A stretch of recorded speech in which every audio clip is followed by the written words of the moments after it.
So week 2 of our Q&A then, we are going to keep these going every week, and we've got a good amount of questions that came out of last week's video that we're going to split into 2, because you're off on your jollies for next week, aren't you? So we need to get 2 done today. I'm going to Colombia, so I might not come back. Yeah. This is, as I said, I think you just need to sign everything in the business over to one of us before you go. And then just if you don't come back. Just reminded me that the ex-wife might still be in the will, so I better change that before... Just cut that bit. No.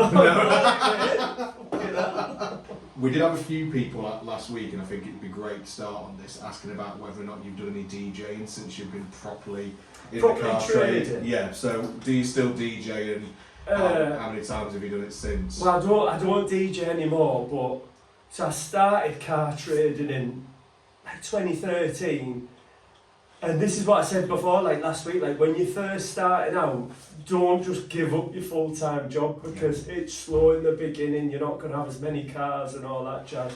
So, you know, I was DJing early days, 4 or 5 nights a week. And then I remember when I got the pitch in Eckington, then I went down to 2-3 nights a week. And then when we came here, I went down to 1 night a week. And then when COVID kicked in, that just stopped it. Nothing. And I just remember, like, it was flying the cars with COVID. And when the clubs came out of lockdown, I went into the nightclub first night back. It was in Manchester in Ark. And I was like, I can't do this. I was like, it's not the same anymore. Yeah, I've just got used to going to bed early, and you know, I got to the club at like 1. It was 1 o'clock in the morning, the gig, and I was like, I should be asleep here.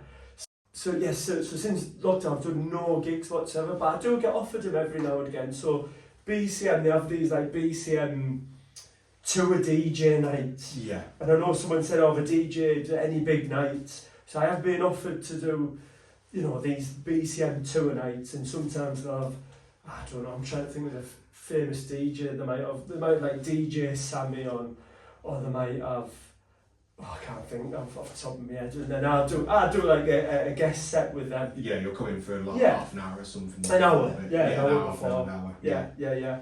So, but when I was trading, I'd be all over the country still, doing these guest slots in big nightclubs like O2 Academies, you know, Liquids,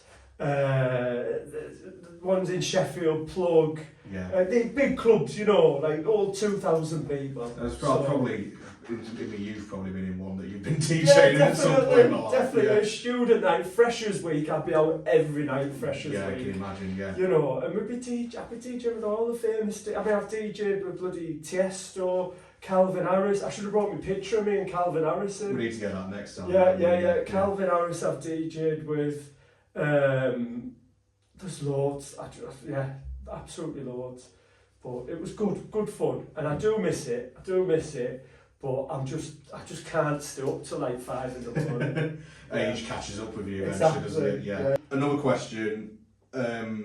Sticking with a trade, and now you've got to know people, really, is a lot of people have probably found this channel through Joe Betty at Shifting Metal, and we're always really happy for Joe to plug us, so thanks very much for everything you're doing so far with that, mate. But how did you get to know Joe then? There's a guy called Bluefish who asked us that last time. Yeah, so again, back in the day, and this was such a good tool to have, but they don't have it anymore now. Autotrader Portal had a discussion board, like a forum. Yeah, they had a forum, and it was brilliant.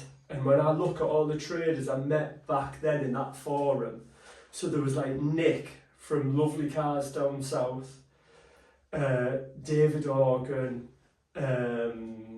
Rory, Aris Car Sales, Craig, C-Cars. There'll be loads of people I've missed out, but we were all on this forum, helping each other out, giving ideas, stuff like that, and then they shut the Auto Trader forum. So everyone then went to Car Dealer forum, and they set up a private forum for the proper traders that had trade insurance. So you had to give them a copy of your trade insurance policy, and they let you in. You couldn't just be an average man off the street trying to get in. You had to be like established. Established trader. So we all sort of like went over to there.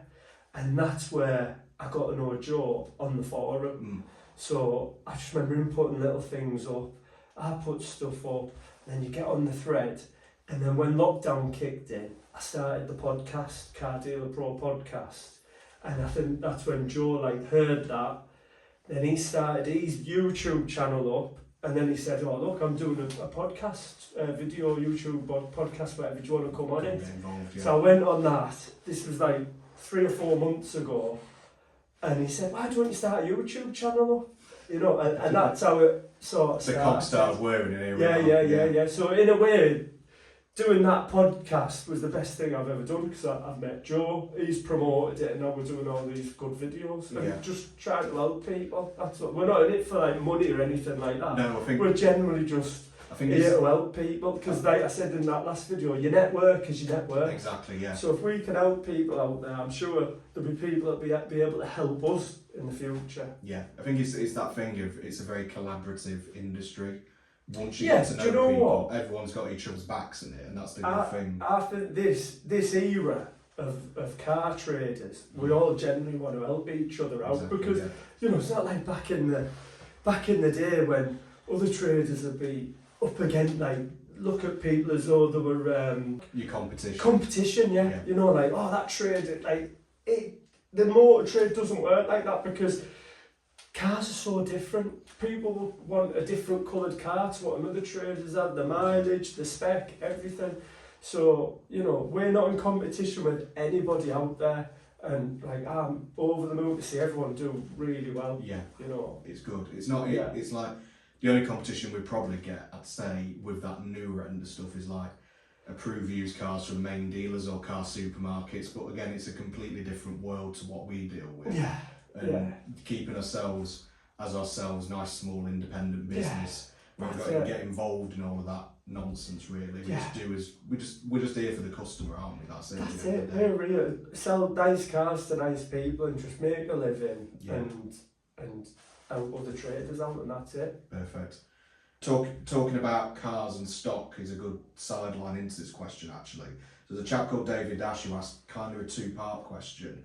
He was looking at getting involved in specialising in performance cars, but like attainable performance, like 5 to 15 grand. So you're talking like Peugeot 208 GTIs, Ford Fiesta STs, Megane, whatever, that sort of like area of cars. And he's just asked about where's the best place to source stock.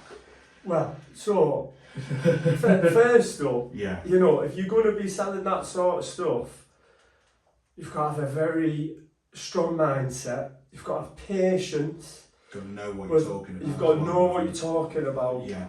And it sounds like he's got a passion for these cars, which is great.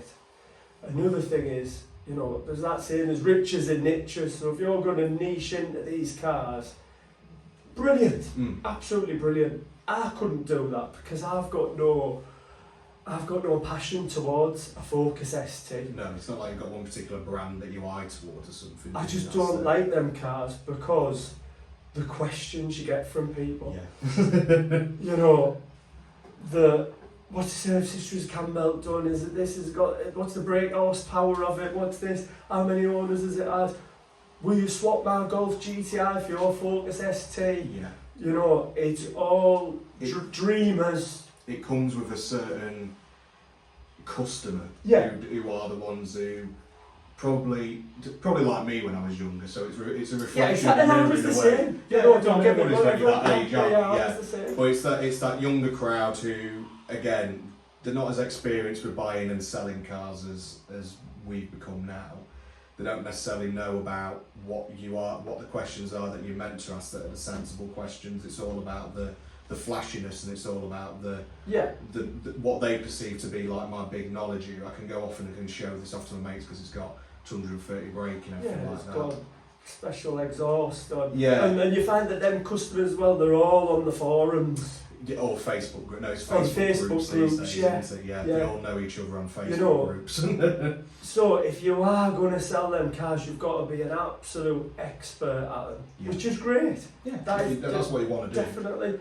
And then sourcing that stock, is it going to be a nightmare? I think getting it from an auction, it might be. I don't know. I think in my experience, all that stuff at the auction goes for fortunes. Yeah. I think personally, I'd be trying to source that stock privately through Auto Trade, Have a eBay, buyers. or the forums. Yeah. I'd be on all them different forums, and when people are Wanting wanting to sell a car, or Yeah. I'd give myself a forum name like ST Buyer or something like that. So people come your way for, Yeah, for that sort of stuff. and then you're going to get the best cars where if they have been mapped or something, you know It's been messed around with. but you know what it had done to it. Where when you buy this stuff from the auction, it could have had the worst map on it.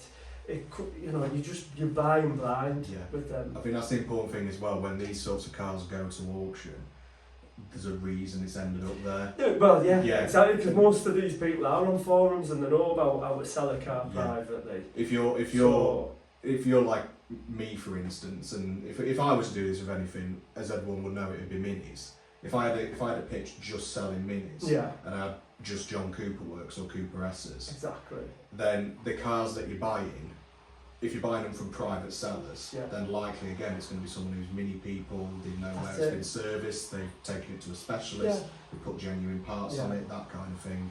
If it's coming from an auction and it's a John Cooper Works with 80,000 miles on it, say for instance, and it's an absolute bargain, you've got to think, take the punt, but also why has this ended up here? Because it's something that either a keen mini buyer or a specialist will have probably bought anyway. So if they're not interested in it, why is that person just part-exed it, chopped it in with someone like us, and then it's ended up going somewhere like that? Because it usually there's a red flag somewhere comes up. It's not always a reason. You don't want to put yourself off. The other thing is, you can give yourself analysis paralysis. Think, oh God, why is this in the auction? Oh God, and what about this? And your mind goes to the worst case scenario all the time. So it doesn't always happen, but sometimes just be wary of it. If it's a really specialised thing, that's usually a case of that. But if it's something that's run of the mill kind of performance, then likelihood is it's ended up there for. Just because it's been traded in the car. Exactly. But what you're saying there as well, like your man here, and I always use this as an example. Trophy cars on the A1. Oh yeah. It's just like it's just beautiful. All he does is sells MG ZRs. No Fs. He's bought every single MGF in the country. In the country. So all he does is. He's niched into just selling MGFs. He'll do the head gasket on them, so all the head gasket. He's got about 60 MGFs there, so you can rob parts off it, swap parts. Everything's there. It must be so stress-free because he looks like an expert.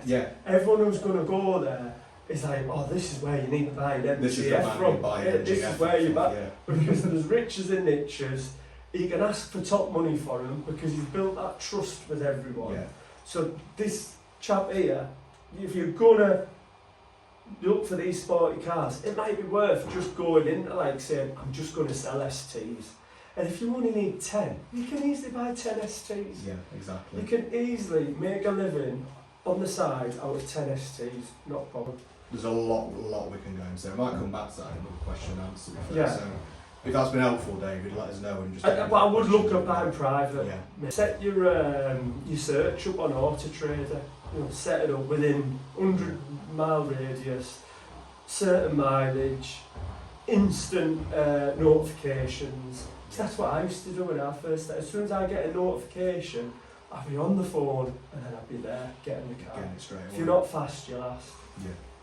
So Thanks again for all your support. If you've not done so already, make sure you subscribe. It really helps us out. We've hit 1,500 subscribers so far in just a month and a half. It'd be amazing to double that by Christmas. So if you haven't done so already, hit subscribe, hit the bell icon for more notifications, give us a like, a thumbs up on the video, it'd be great. And also comment down below with any of the questions that you've got for any upcoming videos. Thanks again for watching, and we'll see you soon.